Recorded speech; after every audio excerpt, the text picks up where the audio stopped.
चलिए तो आज हम एक नए टॉपिक के साथ स्टार्ट करते हैं, लाप्लास ट्रांसफॉर्मेशन। बेसिकली ट्रांसफॉर्मेशन क्या होता है?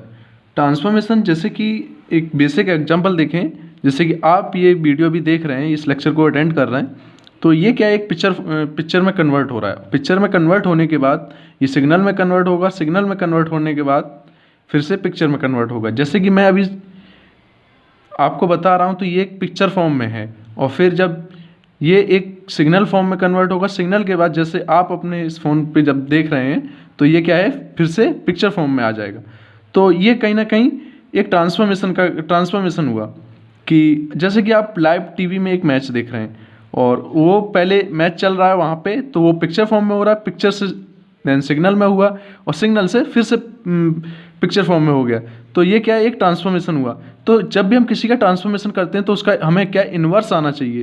तो लाप्लास ट्रांसफॉर्मेशन, और इंजीनियरिंग में हम दो ट्रांसफॉर्मेशन पढ़ेंगे, Laplace transformation and Z transformation, और भी अदर ट्रांसफॉर्मेशन है वो हम आगे डिस्कस करेंगे।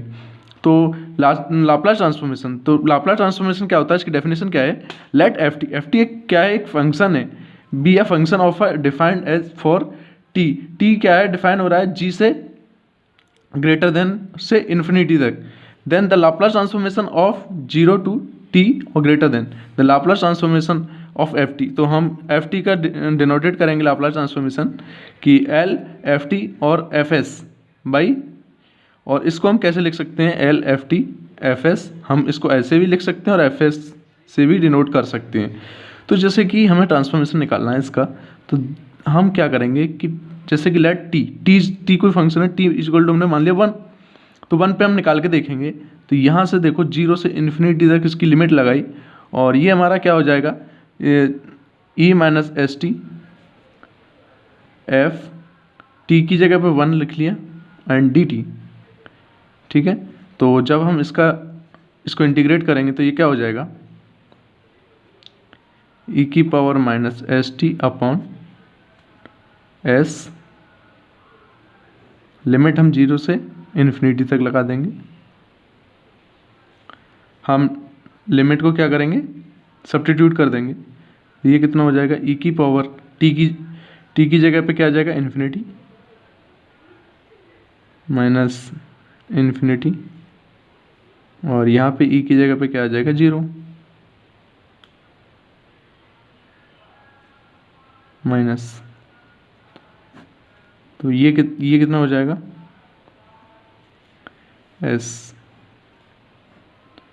तो ये टर्म तो हमारा ई की पावर इन्फिनिटी क्या होता है, 0 होता है, और ई की पावर 0 क्या होता है, 1 होता है।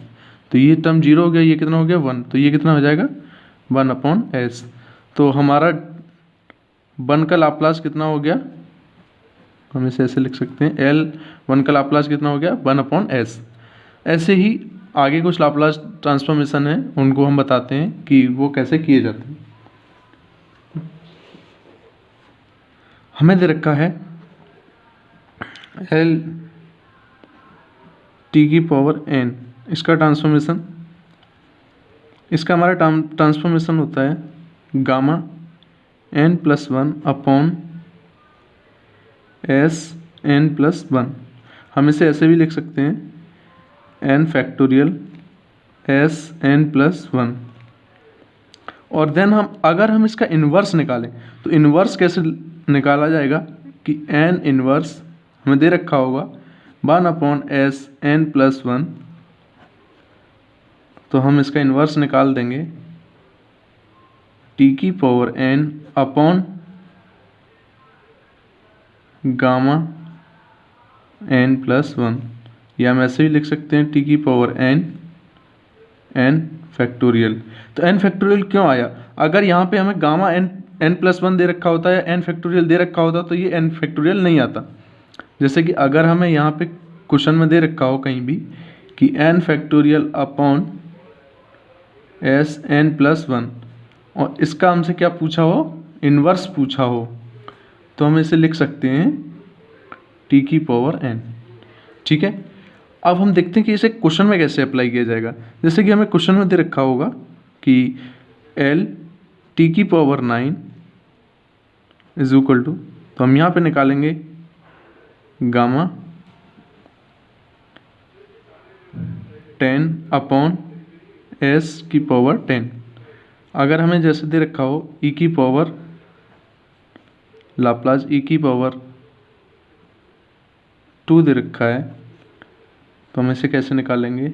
Gamma 2+1/s²+1।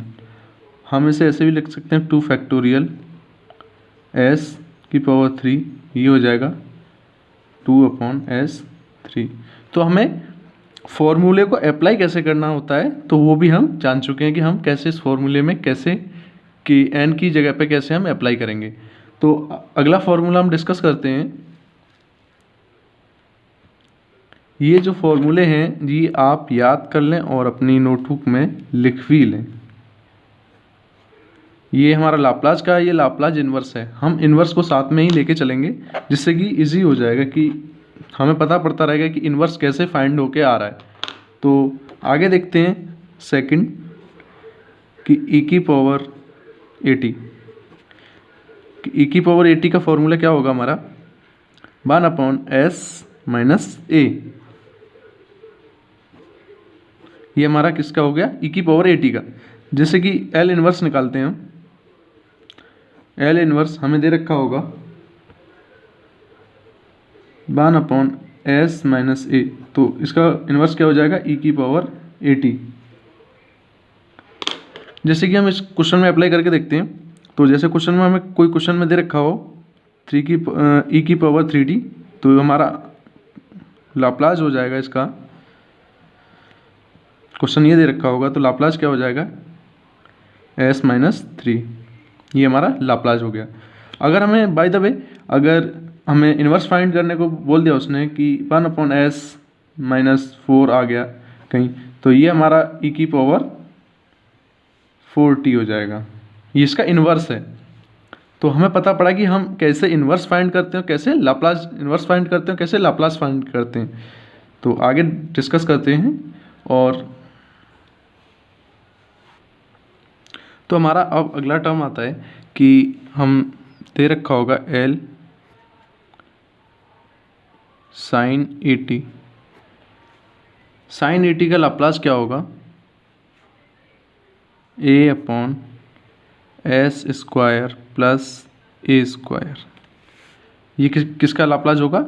sin 80 का। और इसका इन्वर्स कितना हो जाएगा? L इन्वर्स हमें दे रखा हो 1/s² + a²। तो इसका लाप्लास इन्वर्स हो जाएगा sin 80/a। जैसे कि आप देख पा रहे होंगे यहाँ a दे रखा है बट यहाँ नहीं दे रखा है, तो हम इसको डिवाइड कर देंगे तो ये हम यहाँ से हमें क्या मिल जाएगा? इसका लाप्लास मिल जाएगा। अब हम देखते हैं कॉस का कि कॉस, तो हमें दे रखा होगा cos 80। cos 80 का लाप्लास होता है, देखो नीचे वाला टर्म जो डिनोमिनेटर होता है वो दोनों का क्या होता है? सेम रहता है, s² + a²। बट इसमें क्या आता है? हमारा s ऊपर आता है और इसमें a ऊपर आता है। तो याद करने का तरीका सबसे अच्छा है कि cos, तो लास्ट में साउंड हमें s की आ रही है, तो ऊपर हम क्या रखेंगे? s रखेंगे। तो हमें याद करने के लिए हम याद रख सकते हैं कि s/s²/a²। इसका लाप्लास ट्रांसफॉर्मेशन इन्वर्स हो जाएगा 1/s²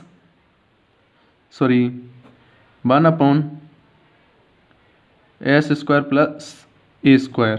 अगर हमें दे रखा है और इसका हम देखो दोनों की टर्म में दे रखा हो, बट हमें किसके टर्म में निकालना है? हमें कॉस के टर्म में निकालना है। तो हम क्या करेंगे?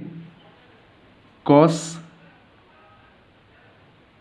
80/s, क्योंकि हमें s, जब हम s से करेंगे तो ये हमें cos के टर्म में आ जाएगा। और यहीं अगर हम a के टर्म में निकालना होगा, जैसे sin के टर्म में निकालना है, तो हम a से जब डिवाइड करेंगे यहाँ तो क्या है? sin के टर्म में आएगा। और जब s के टर्म में निकालना होगा तो हम इससे डिवाइड कर देंगे। अब हम बात करते हैं कि अगर हमें यहाँ s दे रखा हो तो हम डायरेक्ट भी लिख सकते हैं। जैसे यहाँ दे रखा हो लाप्लास इन्वर्स s/s² + a², तो हम यहाँ लिख सकते हैं cos 80 सीधा। ठीक है। अब हमारा आता है हाइपरबोलिक कि साइन हाइपरबोलिक का क्या होगा? देखो साइन हाइपरबोलिक का लाप्लास क्या होगा? साइन एच टी, मतलब एच हमें देता है हाइपरबोलिक का, तो हम लिख सकते हैं ए अपॉन, देखो सेम रहेगा बट यहाँ पे क्या ए हमारा नेगेटिव का हो जाएगा, यहाँ पर भी हाइपरबोलिक में निकालेंगे तो यहाँ पर भी नेगेटिव का हो जाएगा, तो यहाँ लिख सकते हैं S square minus A square, और इन्वर्स क्या हो जाएगा हमारा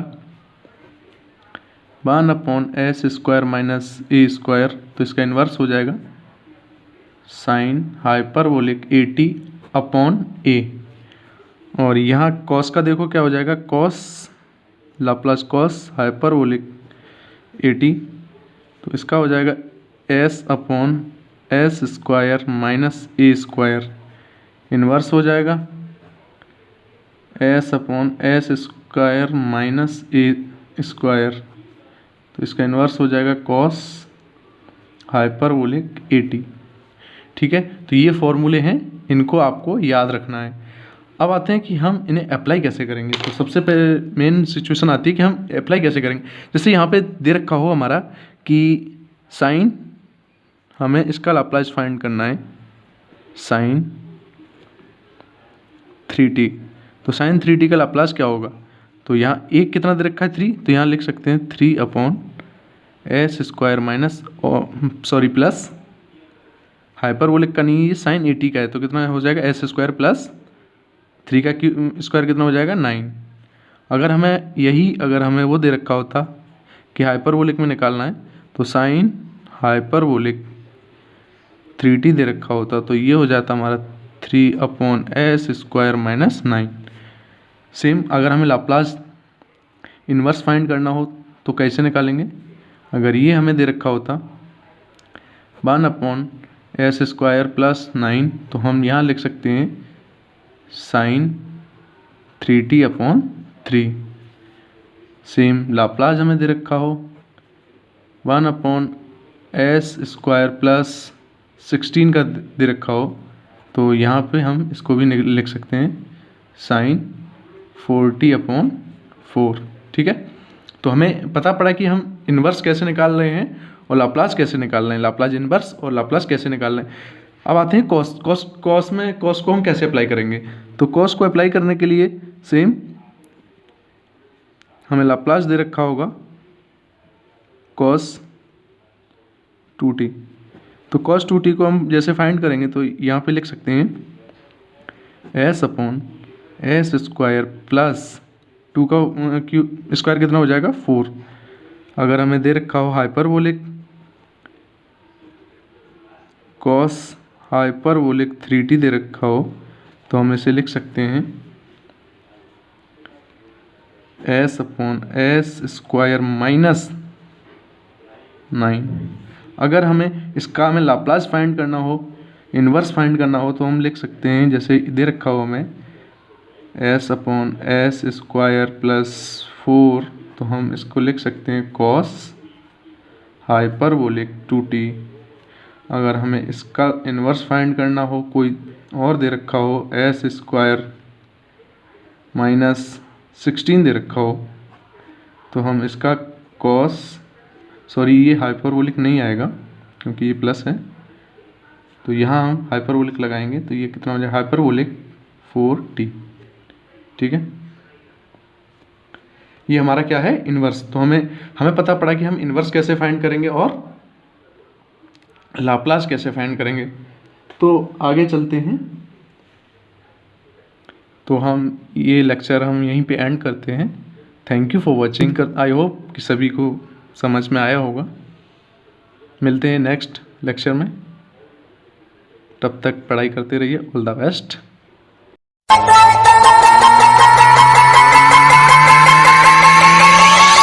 Wiggle, wiggle. Like